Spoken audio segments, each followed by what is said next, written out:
Okay, welcome everyone to Symbiosis 2. We are very happy to have a Meet the Artist session with Rachel. Take it away, dear.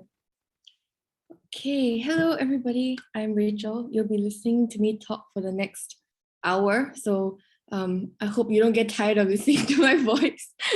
But yeah, I am a calligrapher. I'm from Singapore. And I need to share my screen, don't I? Let me just start the play. And then how do I think it seems I can't see you guys while I'm sharing my screen or in the presentation. So, okay.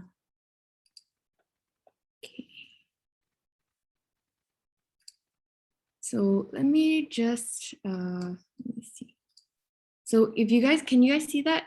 If yes, I'm just gonna work on it this way. Yes, it's good. Yeah, I'm just gonna go through the slides this way, then I can see what's next and what's before as well. And I can see all of you as well. I think that would be good. Okay. Let's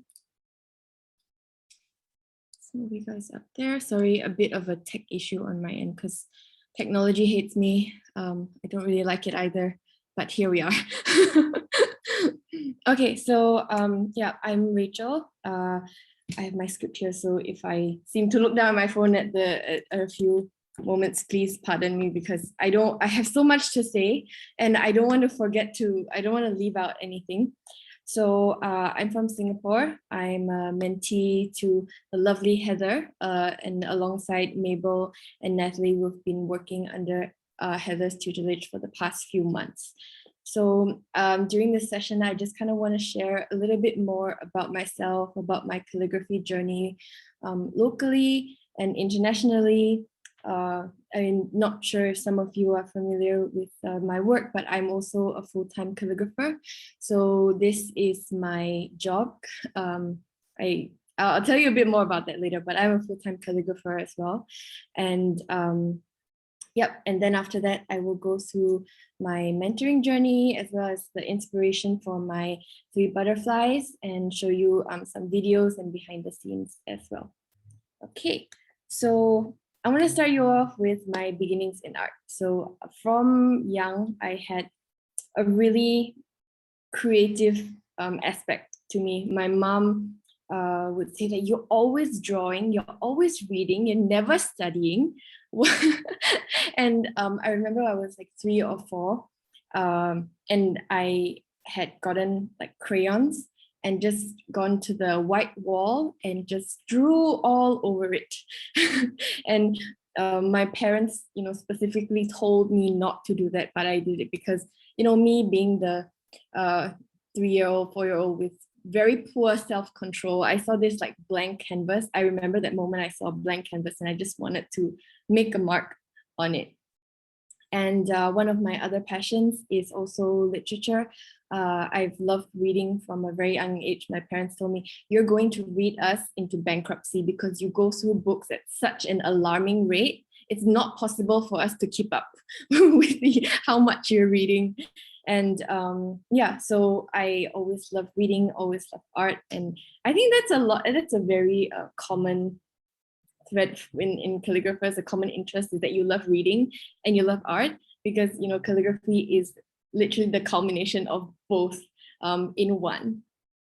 So when I was a little bit older, around my early teens to 20s, I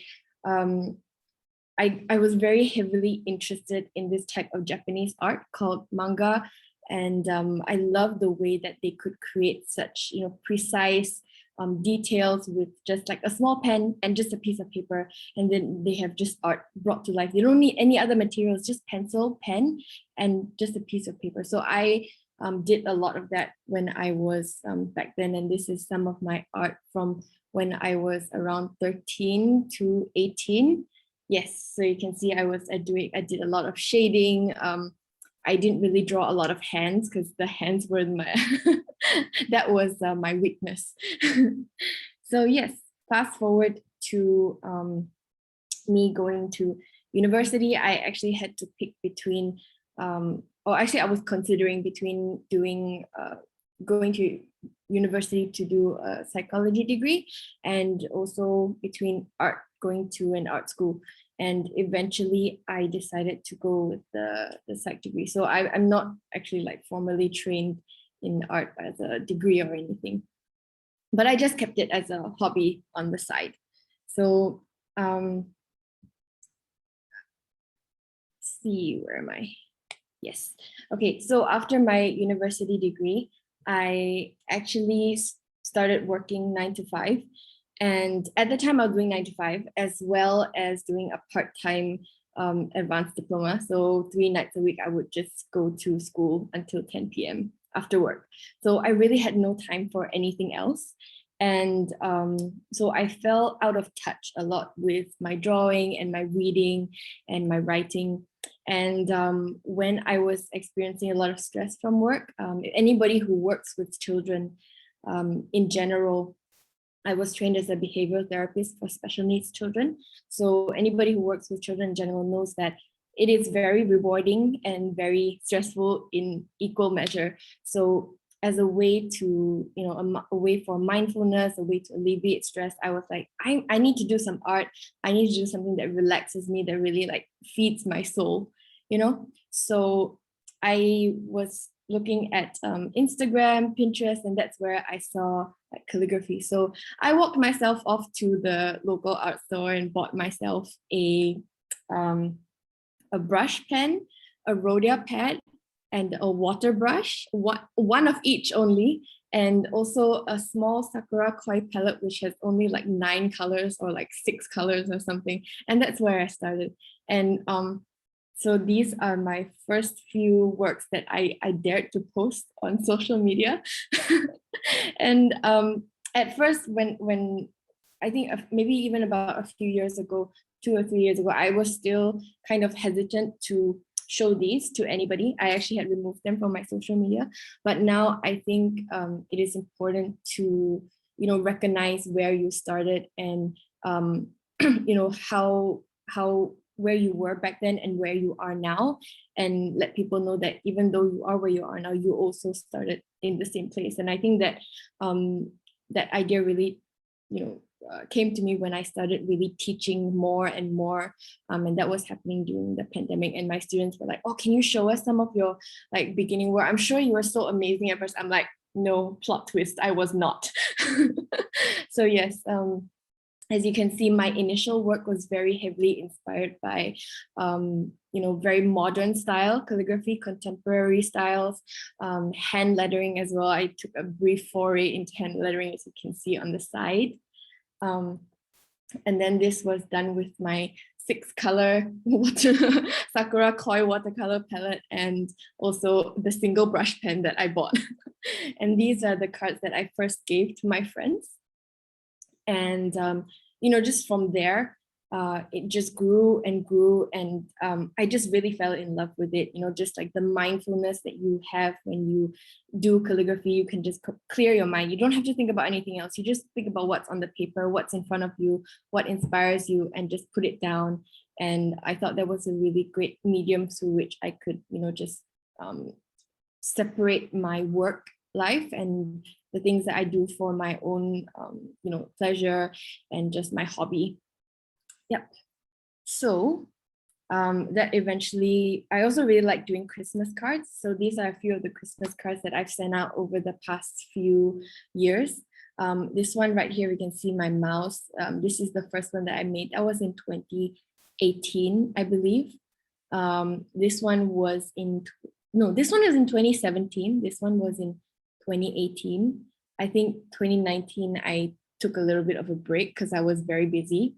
And oh no, this one was 2019. 2020, I took a break, and then maybe 2021, I did this one.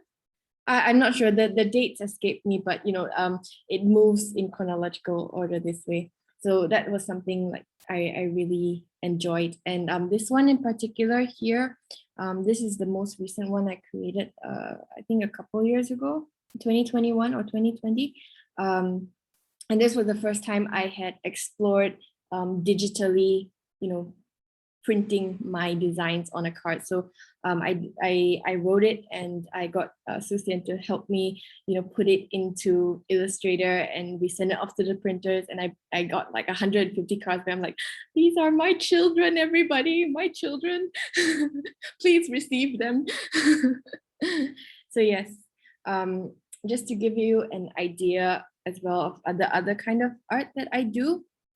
I like to work with a lot of natural landscapes. I, like the others on my mentoring team, I draw a lot of inspiration from nature, like the galaxy, the planets, the stars, the sky, the flowers. And I just really love how just really natural and organic everything feels when it's all put together. So I dabbled a lot in watercolor, and I do really love painting galaxies as well, as you can see on the bottom row on the right hand side. Yes, and I also recently, very recently, but I think around 2021, I explored, doing calligraphy with pictures and animals, which is something that I expressed initially to Heather that I did want to work on a little bit more, because I really enjoyed doing it. And one of my first few attempts was that Happy Chinese New Year in the top right-hand corner.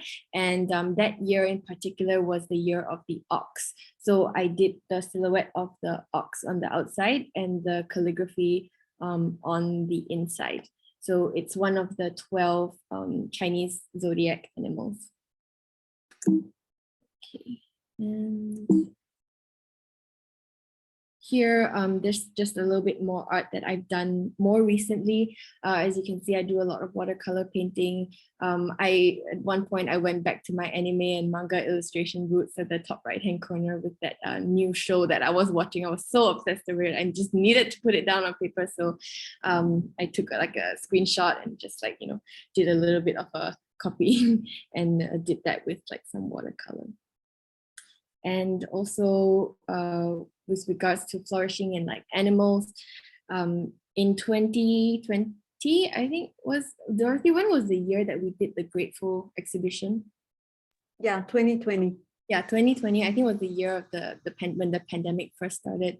Dorothy did this really amazing initiative called the Grateful exhibition, and I submitted something, and this was what I submitted. It was just like really big bird flourishes. This was, I think, like this size, if I'm not wrong. It was really large piece, and it took me quite a while to plan that out.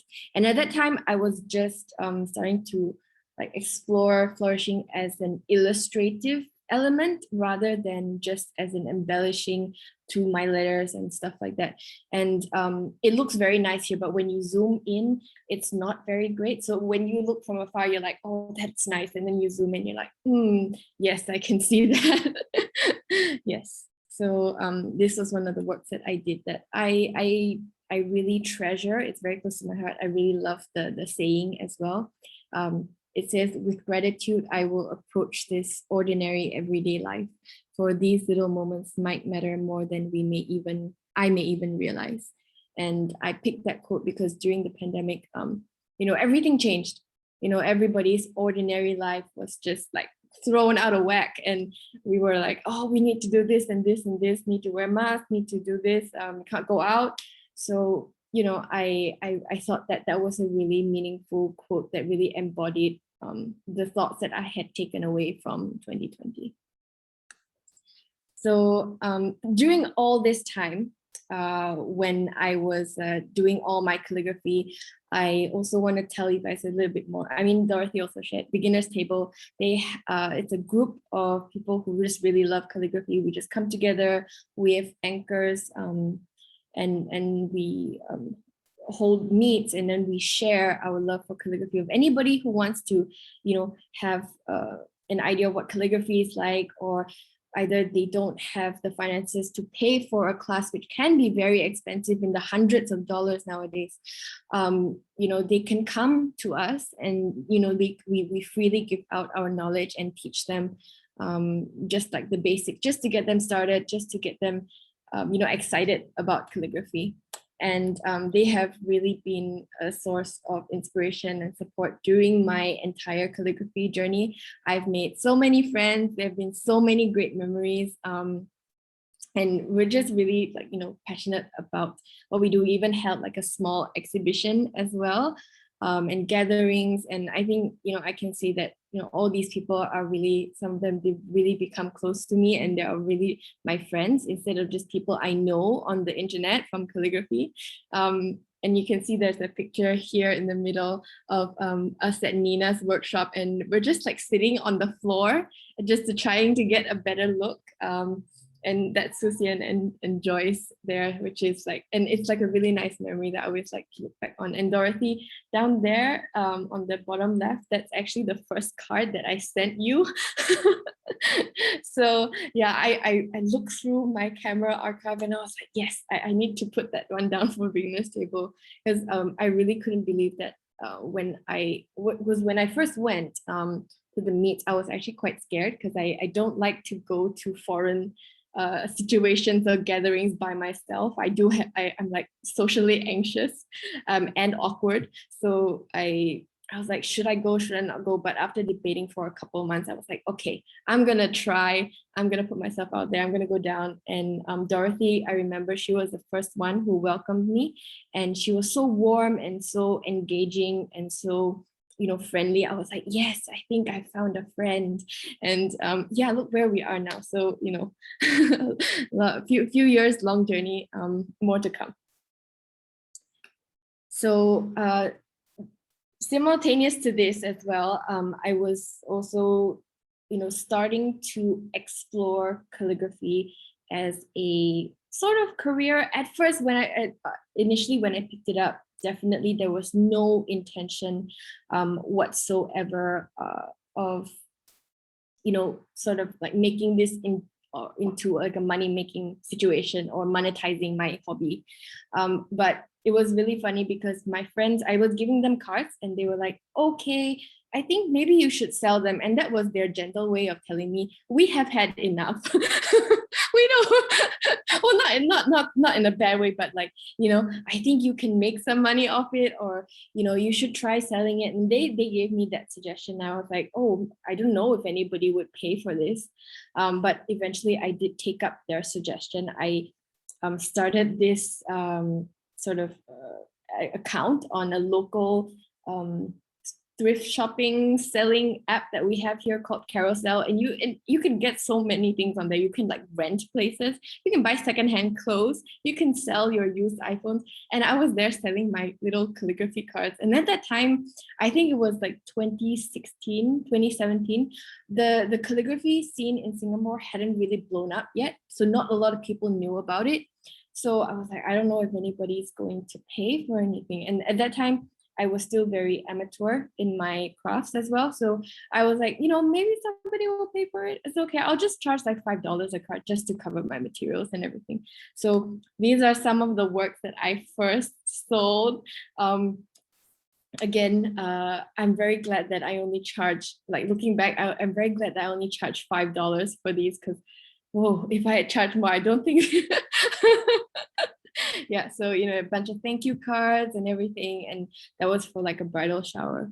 So this slowly grew and took off over the years. I remember my first event gig was somebody approaching me on Carousel, and they were like, oh, can you just be at our event? And it was like this community center event, and it was just like for a bunch of like a gathering for senior citizens, and they thought it was a good idea to have calligraphy there. So they paid me, I think, $50 an hour. And they were like, okay, you can come do your craft. And I was like, yes, I will come. I will do it for you. And I was really excited. And during that time as well, I was going to Beginner's Table meets, and I did see that there were a few individuals there, very talented individuals who have very good experience as well. And they were doing it professionally for many brands and in different settings. And I was like, there is a market for it here. And so I saw that, I tried to explore it, and that sort of took off a little bit. And to this day, I've had the privilege and honor of working with many, many clients, and I've really enjoyed my work thoroughly with them. This is just some of the work that I do. So for Chinese New Year, sometimes I write on acrylic plates, I design boxes, cards, wedding vow books. I even like painted on little drawstring bags at one point. I also do a lot of wedding invitations, not as much now, but a lot, maybe in like 2018, 2019. I did one of the big events for Louis Vuitton. There was the fashion show in Singapore, I think in 2021. Yes, and also one of my favorite wedding jobs was writing on those agate slices in the top right-hand corner. And that was just like the most dreamy thing. I could just imagine it in the wedding setting.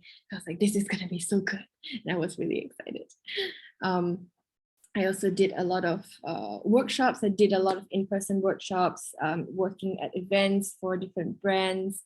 And, you know, I'm very, very thankful to all these brands that have, you know, at first I reached out to them and they didn't have any idea who I was. I had to take like a 15-minute, like just of me talking and explaining what I do on the phone for them to actually understand. It's like, oh, so you write things by hand, but it looks printed. And that's actually something that my client said to me on the phone. So I was like, yeah, that's right. So I'm very glad to have worked with them, and they've been very accepting of me and my slow writing and everything. So yeah, that is sort of my calligraphy career as it is of now. You know, and I do, the next part will be also the flip side, because I do want to give you guys the full idea of what it is like to have calligraphy or just working as an artist, as a freelancer, as a career. Rachel, can I interrupt for a bit? Yes. Linda wants to know, with what ink did you write on the Agate slabs? It's an acrylic ink, Dr. P.H. Martin's, or any other acrylic-based gold ink, opaque ink will work. But depending on the surface, you have to prep it. So if there's like a coating and if you feel that there is like a certain kind of like texture to it, it's kind of funny, maybe you just try like wiping it down with alcohol or something before you start writing. If not, the ink's gonna like go everywhere or it's gonna blob. So prepping your surfaces, knowing your materials is really important when you're working with like certain unique surfaces like glass, leather, agate, whatever it may be. Know your surfaces well, try them out, you know, experiment and see what works best. Okay, so yes, the idea of having calligraphy as a career versus the reality of it. So I was very excited at first. The reason why I decided to make this my full time was because in at the end of 2017, start of 2018, my sort of, what do you call it? My contract with my previous employer ended.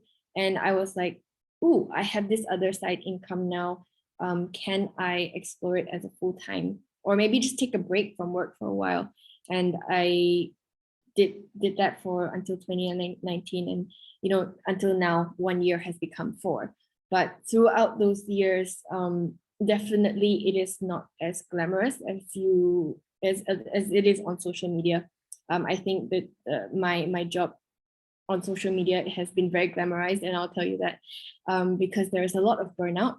When I first started doing this full time, I learned very quickly that there is a difference, a very clear difference between the art you make for your client and the art you make for yourself.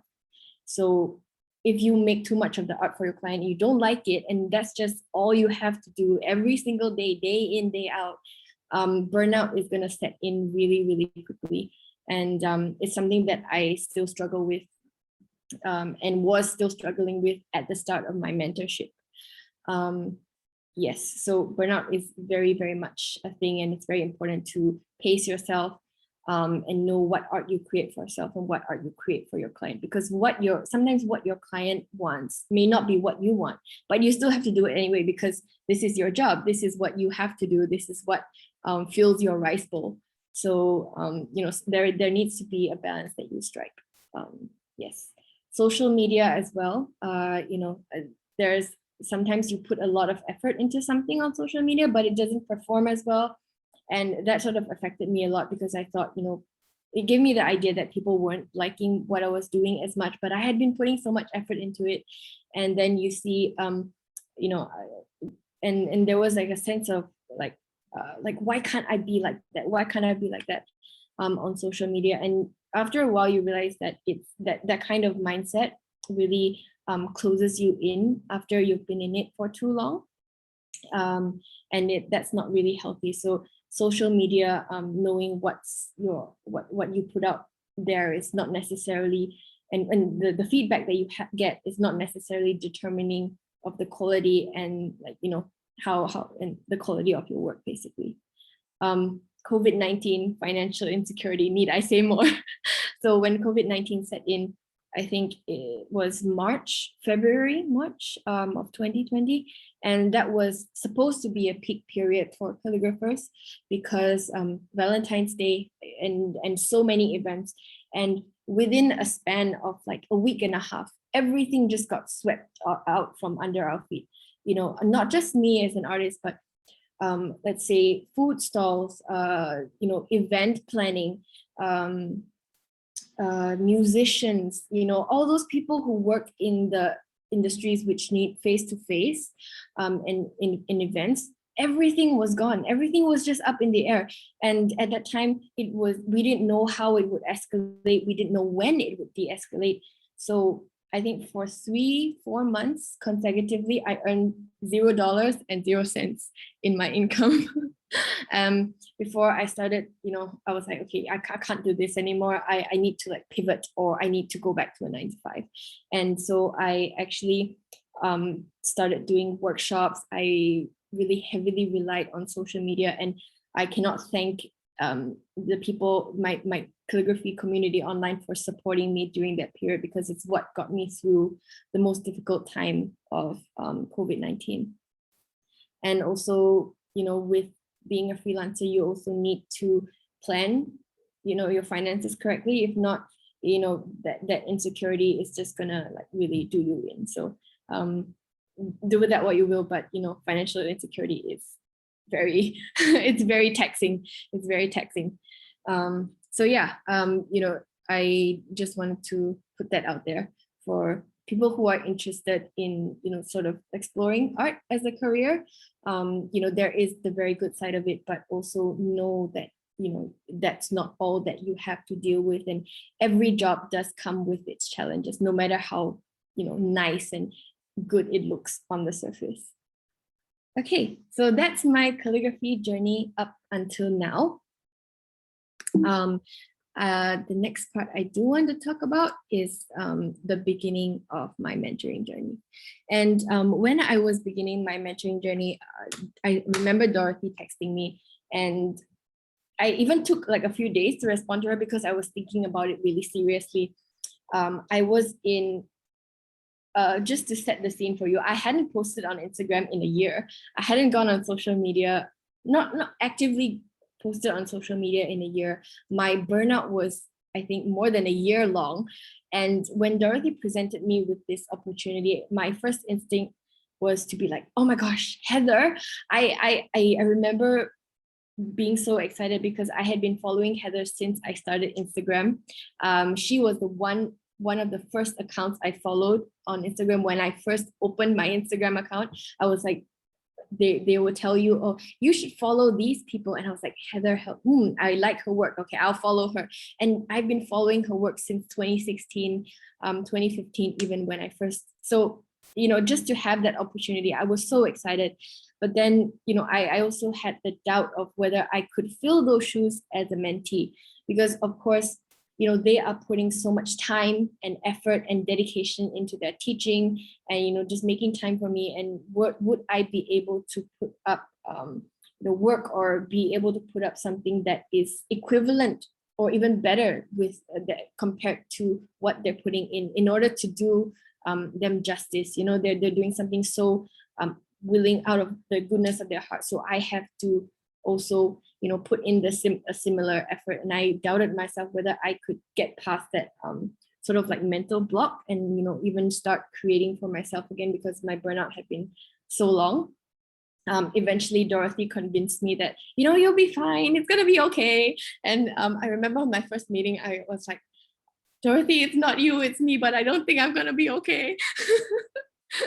But yeah, so that, and I don't know what I was expecting when I first started my mentoring journey, but they have just been very welcoming, very kind, very supportive.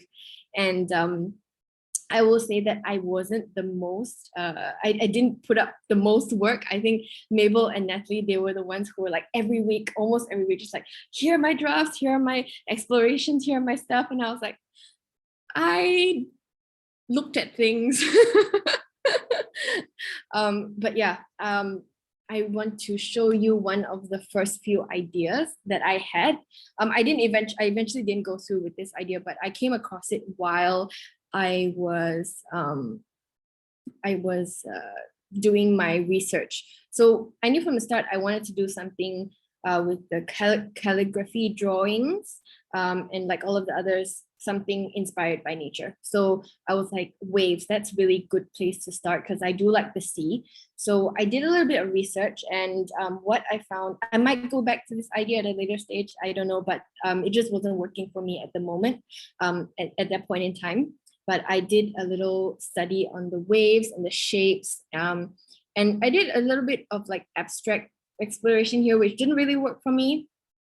But what I did find interesting was that I went into different cultures and looked at their depictions of waves. And I found that in sort of like a neo-Japanese style, and sort of like a Edo era print, one of the most famous prints of this era is the Great Wave of Kanagawa. And that's the style of the wave. And they have sort of like very dramatic sort of curves and peaks, and the wave just like, you know. So I thought that would be an interesting way to start exploring how I could do those with sort of like traditional flourishing elements from Western calligraphy. And I did identify some, as you can see, around here and here. They do sort of fit together. I think it definitely will need a lot of experimentation and tweaking, but you know, that was just something that I was, you know, going through the process of, you know, exploring at that time. So that, and then after that, I got COVID, which put me back about like a week, and or no, actually 2 weeks, because the COVID I have quite bad. I remember going on the Zoom with Heather, and now it's Heather and Mabel and Natalie. I was like, I have COVID, guys. I lost my voice. And that's actually how I sounded. I kid you not. They were like, oh my God, are you okay? I was like, yeah, I think so. But so that put me back about like a week, 2 weeks or so. And then after that, I got some client work, which was the first inception of my butterfly ideas. And I actually had a request from a client say, can you do some butterflies for us? And immediately my mind was like, Heather's butterflies. I know she does great butterflies. And eventually they didn't go through with the job, but I was like, that's somewhere that I can start, I can take inspiration from. So I went to her Instagram and saw all this beautiful work here, and sort of was like, I should try that. And that ended up being much more challenging than I thought, because she makes the whole piece look so easy and, you know, just well put together. But, you know, there are a lot of like design elements there that you have to consider, like the placing, the sort of like the wingspan, how big it is, what the proportions are, etc., etc. There's just a lot of things that you can do and a lot of things that you cannot do, but you won't know what you can and cannot do until you try. So that's exactly what I did. And when I was looking for inspiration to create my own butterflies, a few months ago, I had actually visited the Natural History Museum in Singapore, and I had seen a whole wall of butterflies, which I had taken photos of here. And I was like, that's such a good place to start. So I think most or all three of the butterflies that I actually did some of the most of the shapes I actually got inspired from the pictures that I have here. And if you've seen the photos and also the videos, no, not videos, just the photos on Instagram and on the website, you'll see that I've used a color shifting sort of inks to ink the butterflies in. And that was actually inspired by the butterfly that had sort of like a sheen to it, and also just a bug warning: if you're scared of beetles, you might want to click away. So these insects here have such vivid color, and as I moved the camera from left to right, I saw the colors change depending on where the light was.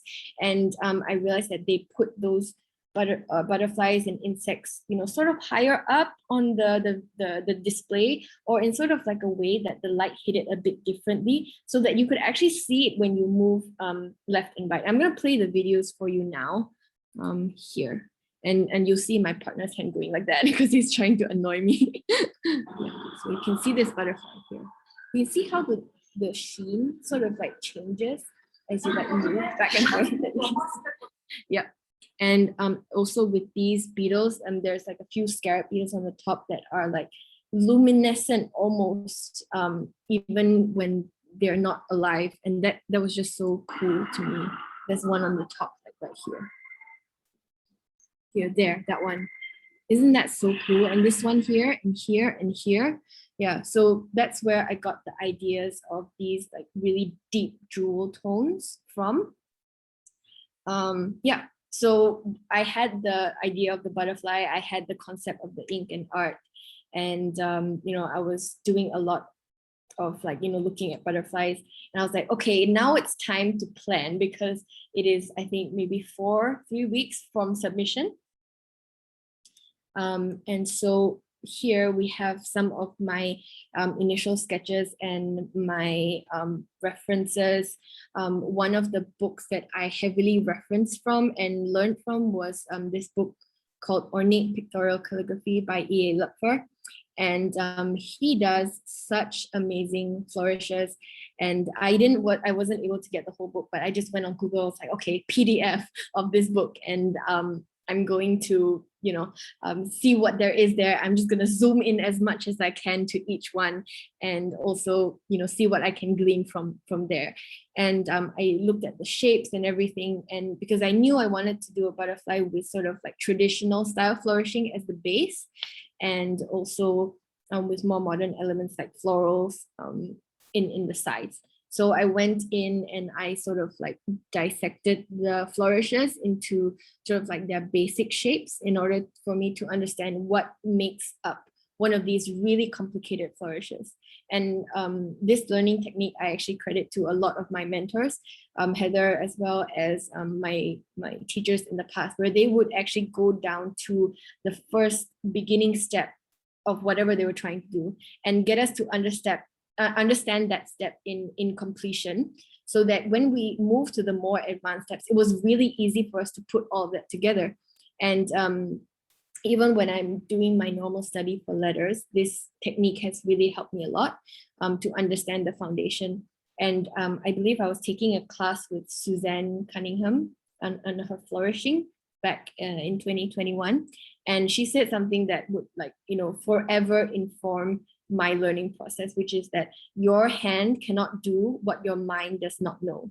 So, and I found that was so insightful, and and really clicked for me. Yeah, I can't do what my brain doesn't know. So I have to know first before I can do. And that's why I always go down to the very simplest step and then build upon that. And that was what I did here. I did some explorations with flourishes. Can I get two intersecting shaded lines? Can I do some negative space flourishes? Can I, combine things? How should I combine things? And I did a bit of study on the butterfly wings as well. I sort of tried at first to draw them freehand, which didn't work out in the end, because in the end I did sort of a digital drawing, flipped it and then transferred it on, because doing 3 of those by hand on both sides was just too too taxing. So yeah, I only did the outline. All the flourishes inside were done on the paper, on the spot, like side by side. Yeah. So yes, so this is one of my initial pieces that I did not put on the exhibition. This is my first one of my first attempts at the butterfly. So what I knew was that I had seen all the little veins in the butterfly wings, and I knew I had to put that in a neutral color so that the viewer had some sort of idea or some sort of visual guide as to what the wings look like, the top and the bottom. So I did the pencil, I did the neutral color in a bleed-proof white, and also I did like a bit of simple flourishing, just the bare skeleton. And then I went in and just filled it in with sort of like the colors that I just had on hand, just like gold, blue, and green, which, you know, sort of fit the color scheme at the moment. And I really enjoyed, I'm going to show you a video of this at first. I really enjoyed the fact that, so this was after I created it, and this is something that I discovered in post when I was doing this, is that you can't see all the detail when you view it head on in a bright light. And I really appreciated that, because that was the case for the butterflies that I saw the museum as well. You can't really see all the colors all at once. And also I think because I really like philosophy and whatever, I really enjoy the fact that it's kind of reflective of how we should, you know, afford the same attention to the experiences we have in life. Sometimes when you hit things straight on, you don't necessarily get the full picture. But when you take time to like appreciate things from different angles, you might notice something there that wasn't there before, or you know, might see something from a different angle. So I'll play the video for you, and you can see when I tilt the paper, you can see all the detail in it. So yeah. There we go. Yeah. So I was really happy with that, and I knew I wanted to use this idea for my exhibition. So I did 3 pieces. So this is kind of like the sketching process that I had for my 3 pieces. I only showed one because there are 3 and they're almost exactly the same process. So what I would do is I would just transfer the silhouette of the wings onto the paper first. And that would just be all that I transferred. And then I would go in with my ruler and mark certain points exactly on the butterfly wings where I wanted certain flourishes to hit, or if I had anything specific in mind for the idea for that butterfly, I would put that in first and then sort of work everything around that. So you can see for this one, which is the red one, I had the idea of, you know, doing the border of the wings with botanicals and like little filler florals, as I had drawn inspiration from Heather's butterflies, where she had done all these beautiful florals at the edges here. I wanted to try that as well. So that's what I did down here. I knew I wanted to do that for the first piece, so I put that in first. And then sort of working through that, I filled those in with some like flourishes, and then after that elaborated on them much more. The next stage after I did those drafts was actually ink testing. And this part was the part that took the most time for me, because I knew I had to pick a color palette that was coherent with the paper that I was using, the color of the paper, as well as coherent when you view the 3 pieces together. So I had to pick a color I used around 4 to 5 colors for each butterfly. And there is one color that is used consistently between the first, second, and the third. And the first and second one and the second and third one have colors that are similar, they're consistent with each other. So I think these are videos as well, if I'm not wrong. Yes. So you can see like I was like testing on all the different colors on each paper, and it was very difficult to choose like a color palette.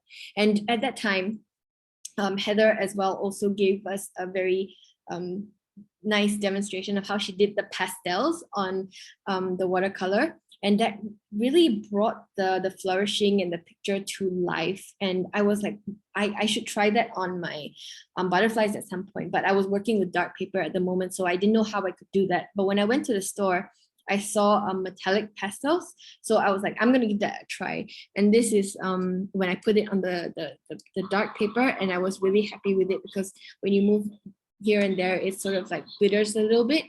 And I wanted to use that as sort of like a negative like shadow on the wings. Okay, so next slide we have here. Okay, so this was not all smooth sailing.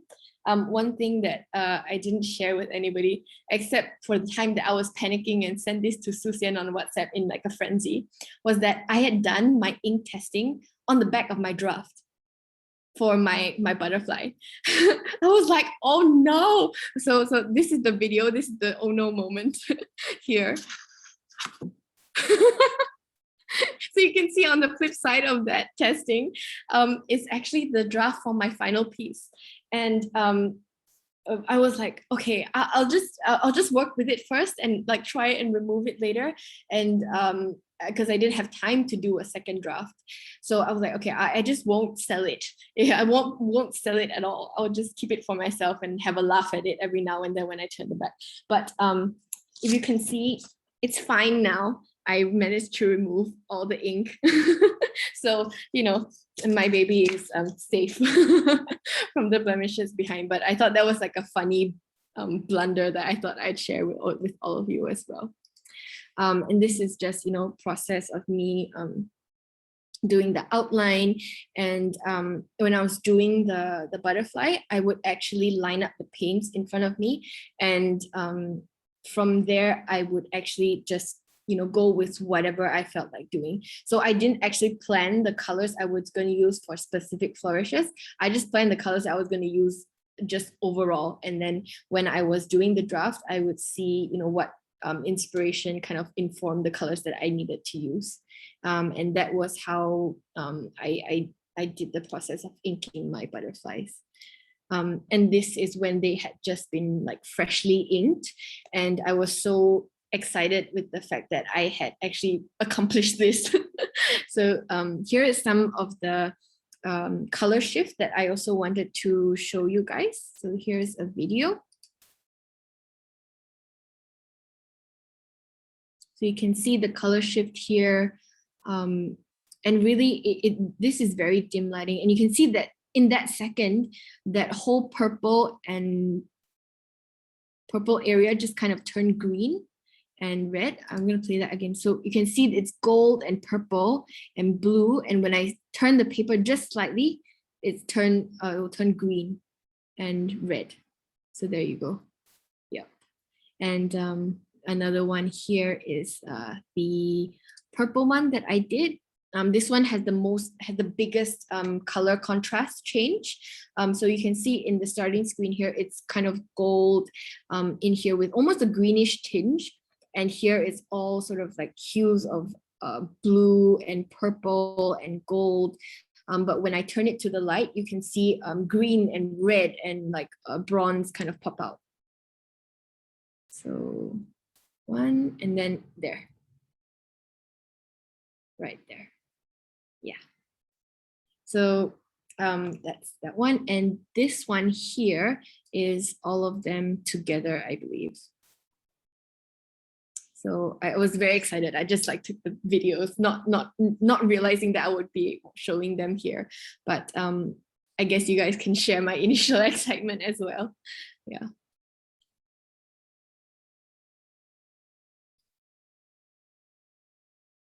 So yes, that is the creation of my 3 butterflies. And when Dorothy asked me what I would name them, I thought about it for quite a while, and like filling in the forms for the submission was the hardest part for me, because sometimes I don't even think about the process or like the comments that I want to make on each photo that I take. And I was just there saying like, what am I gonna type? What am I gonna name them? I was like on the verge of just sending in thing 1, thing 2, and thing 3 for the title.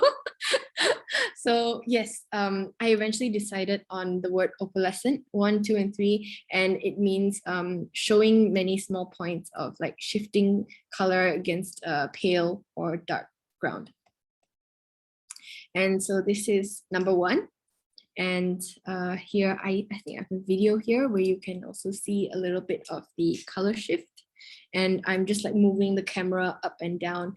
And this one in particular changes from like purple and bronze and pink to sort of like gold and almost like a very magenta right there. So, and the color change is so slight that, you know, sometimes if you're not paying attention, you can like totally miss it, and you just got to go back and like do it again. So yeah, I really did enjoy that about these butterflies as well. We have opalescent number 2, which is the purple one. And here as well, you can see the color change as I'm like sort of like tilting the paper back and forth. And yeah, so the color change, I actually tilt the paper even more back each time that I tilt it. So, you know, the color change is even more apparent with each tilt.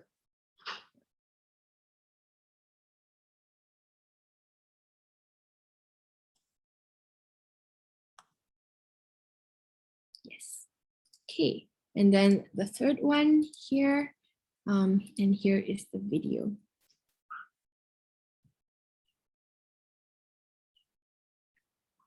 And I know I'm not supposed to have favorites, but the youngest one is my favorite. But purely because I do prefer very green and blue tones. So viridian, teal, forest green, like emerald, sort of like a really dark navy blue. Those are my favorite colors out of the whole color spectrum. So it is no wonder that this one is my favorite. And I also wanted to show you a video of all 3 of them together.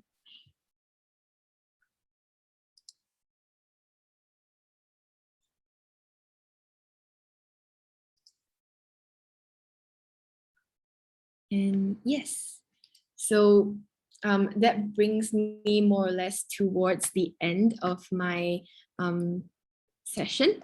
I have like a few minutes left, I think 8 minutes left, but I'll try to make this a little bit brief. But I saw that in one of the earlier sessions, Nina had given a small section on her closing thoughts and her lessons learned. And I thought that was really meaningful, and I wanted to do that as well for this sharing session. So I've put them in a few different quotes that I feel really embody my learning process throughout these few months. The first one being that learning is an endless journey. I always thought that, you know, there has to be like a destination. There has to be somewhere that you get to that you can be like, okay, I'm good, I'm done. But, you know, the more I learned, the more that, you know, I saw my fellow mentees exploring, the more that I saw that Heather, you know, I had to share, the more I realized that, you know, learning really is just endless and boundless. And the more you know, the more you realize that you don't know. Because you're exposed and you open your eyes to so many different things, and that's something I want to thank you, Heather, for opening my eyes to so many different possibilities that I didn't even know that was possible. And yeah, and from here I do want to explore that even more. And second, the process of growth is not always linear.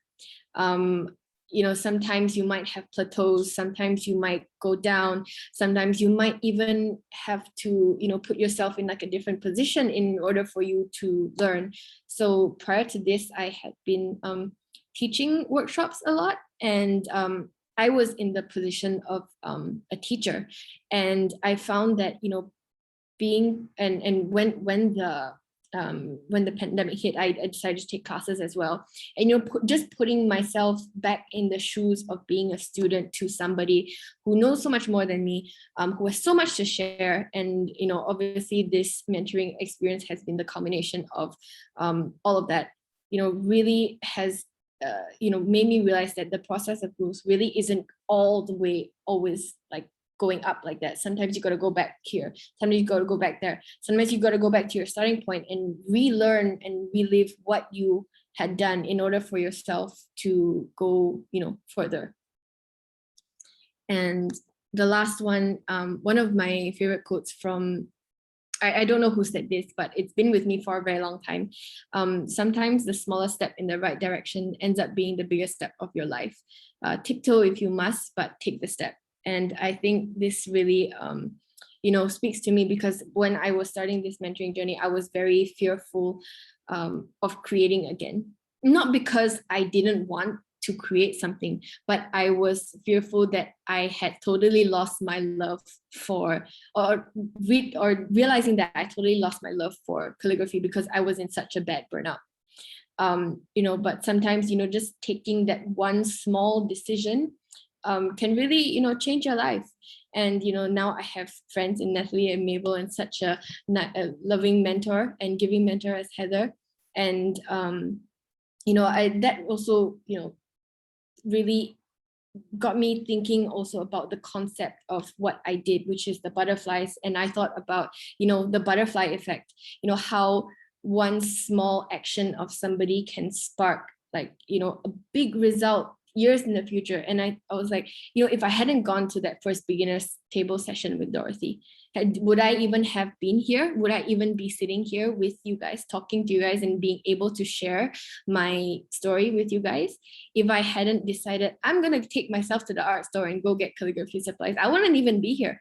What would my life look like without calligraphy in it, And that's the real lesson that I'm taking away, that, even if you're scared to do something, just take a small tiptoe step, and that will end up being, such a big change in your life. And we are always one decision away from a completely different life.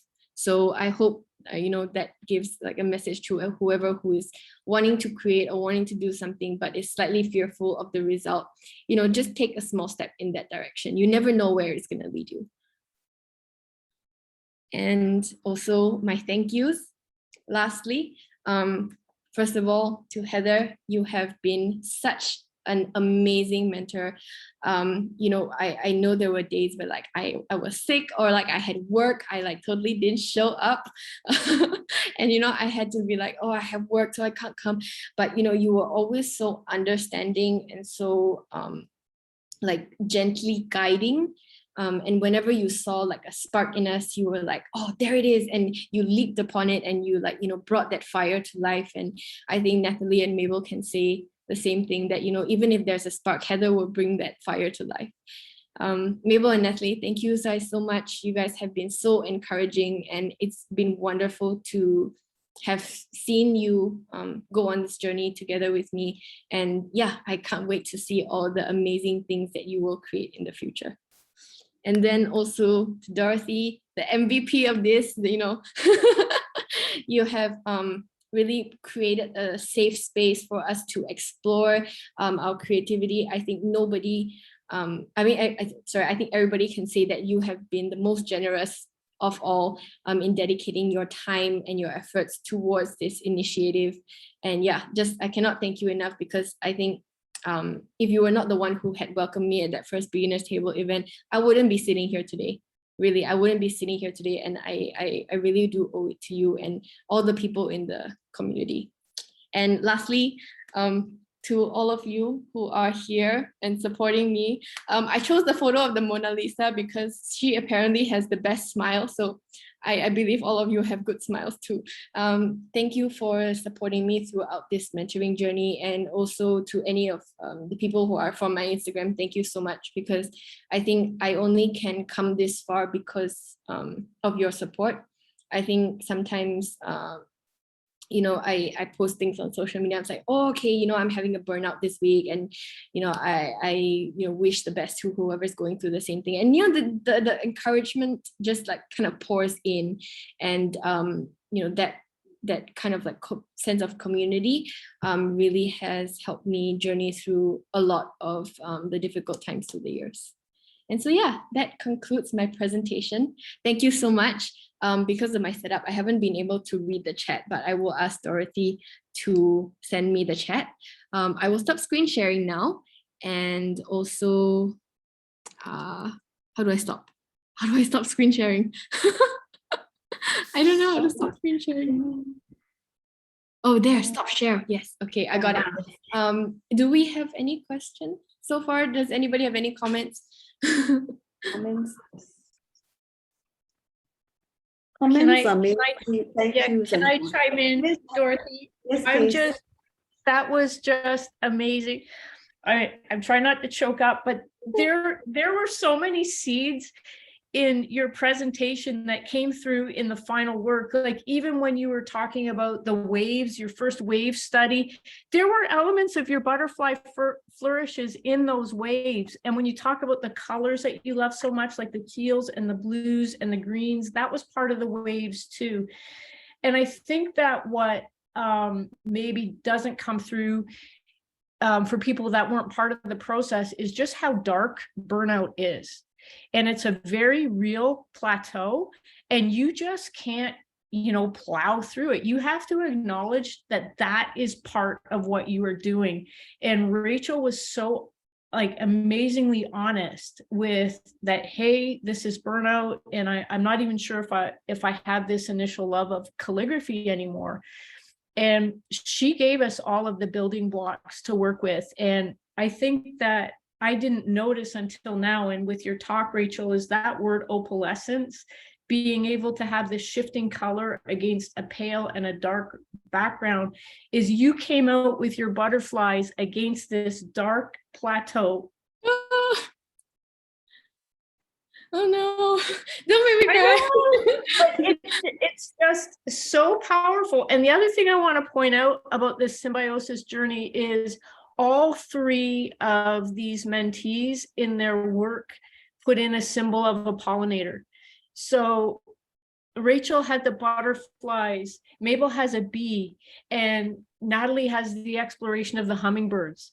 So again, it goes back to this whole powerful experience, and you never know what can happen. And they absolutely cross-pollinated each other. And Mabel, I am just so incredibly, Rachel, so incredibly proud of your journey and that you plowed through that burnout. Brilliant job. You did a brilliant communication here. Thank you. Thank you.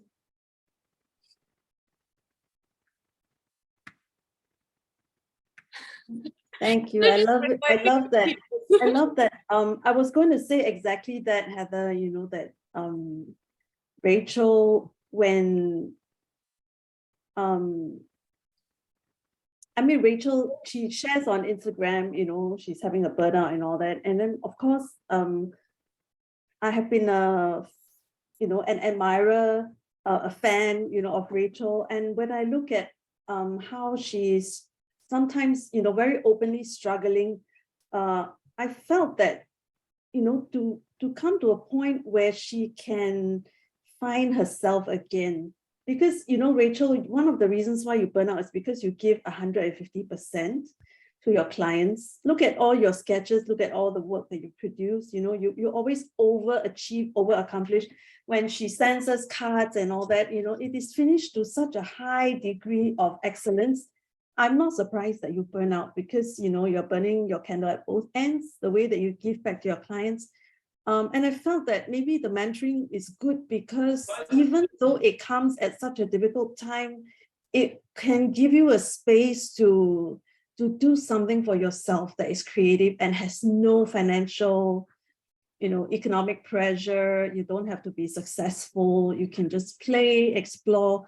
And I thought that a journey like that with very supportive friends would be healing in a way, that you can feel safe to, try to be yourself again, not have to please a client and do stuff that you don't like. And of course, it was, I don't want it to be an experience where you did not feel that you are successful. I mean, what if you go into a dark hole and then you cannot dig yourself out? It was a risk that I had to take, but I felt that the benefits would outweigh. And I really, really thought that Heather would be such a nurturing guide. And Heather, I thank you for doing this. Yeah, thank you for helping, to guide Rachel. So I mean, like myself, last Symbiosis, I was going through chemotherapy, and then when I see what Bernie is going through, I feel that sometimes going through a dark place, it forces you to look deep inside to find inspiration, and it can be a crucible for art making, and even whatever little that we are able to eke out of ourselves, it represents a journey, a season of our lives, and for that reason, it deserves to be made. It deserves to be seen and shared. Yeah. So Rachel, I thank you for sharing. You've been so transparent, as Heather said, so open, so honest, and a lot of people can relate, I think, to being burnout at some point, feeling like they are not able to create anymore. Yeah. It's very encouraging. Thank you. And it's very generous of you to share with us your journey. Thank you. Yeah, I think definitely burnout is very common. But I think, when it gets very intense, it can feel very isolating. And like, I just don't want people to feel that way when you have burnout, because when you feel isolated in a place that is supposed to be a sort of passion for you, that kind of like disconnect really, it's just very confusing sometimes. So yeah, know that you're not alone if you have burnout.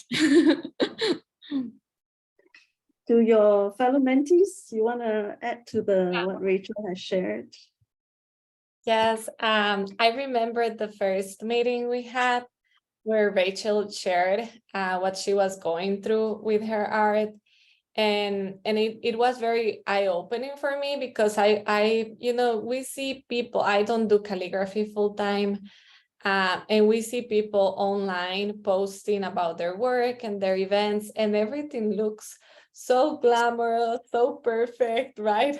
You don't imagine what those people can be going through. And I went to my peers' Instagram before we met, and my impression of Rachel's work was like, she's amazing, she's doing so great.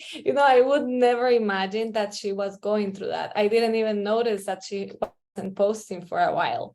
I just saw this amazing artist doing such different work all the time, and then she shared that, and to see her go from that to what she exhibited is just something to motivate us all, and to remember, if any of us ever feels burnout and frustrated, it's possible to get out of those dark places. And I think that the formula of the mentoring journey is perfect, to have peers with you, to have a community, to be able to express what you're feeling, to be able to listen to others' ideas, see their process. I think this is definitely a great way to get out of those burnout places. And of course, we don't always have this, to use it, but just reaching out to others in the community to talk about what you're going through, I think is important. And well, I'm just honored to be part of this journey with you, Rachel, and with all of us. As am I. Thank you, Natalie.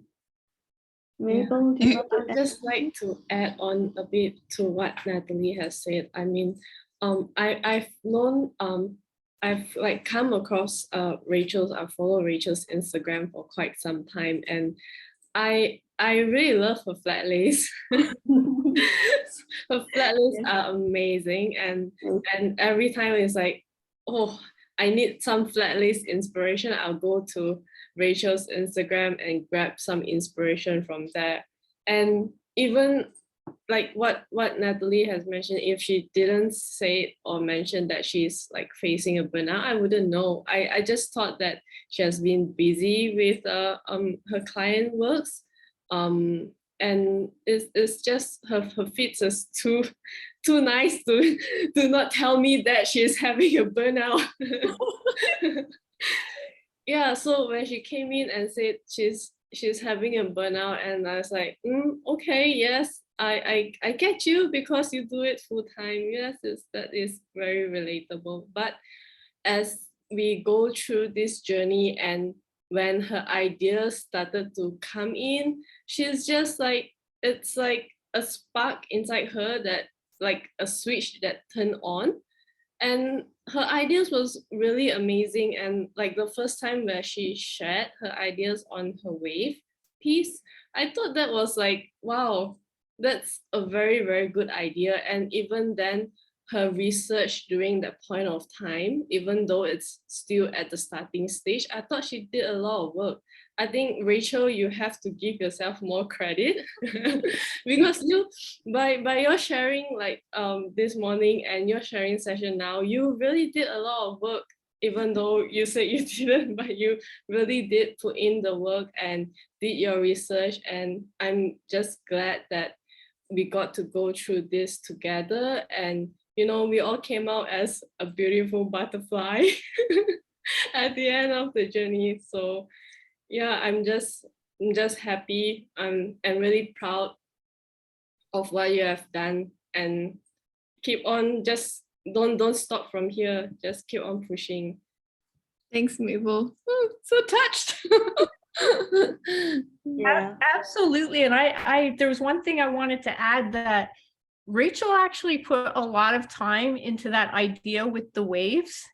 And she spent time with it, and she's like, well, what if I look at it in this direction? And what if I do it in that direction? And to be brave enough to walk away from an idea that you invested so much time, knowing that there's a looming deadline, and do a complete pivot with what you come up with, I think that's important too, to acknowledge that some of the ideas are just there for a spark, and then you have to take it in a different direction. So it's just been a wild journey, and I'm just so incredibly proud and thankful for this group and all three of you.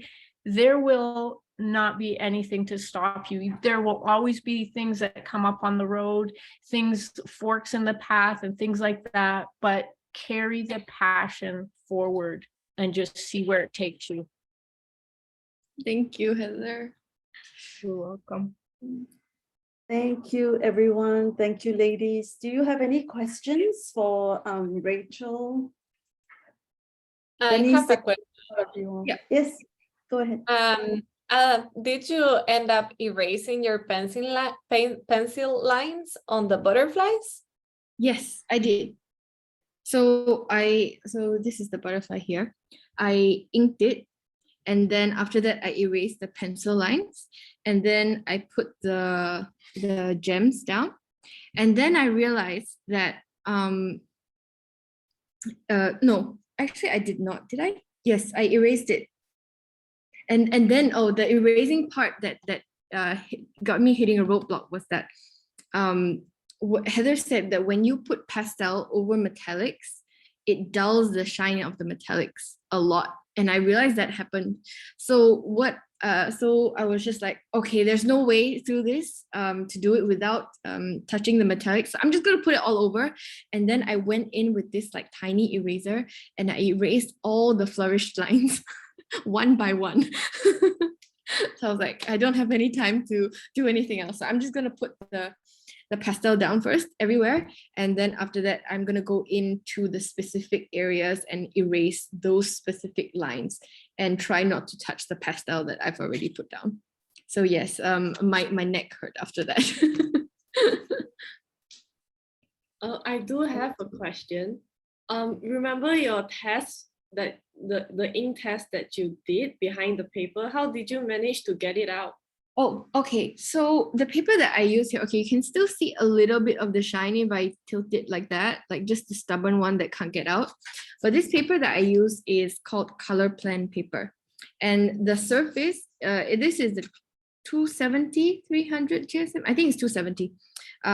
The surface is very waxy, and it's quite like resistant to water. So what I did on the back was just saturate the whole thing with just like a wet brush to lift the pigment, and then very quickly dab off the pigment that I come off, and then I just repeated that a few times after it dried. And whenever it was drying, I always make sure to put like a piece of tissue over it and then put it under a book so it dries flat and the paper doesn't like warp up.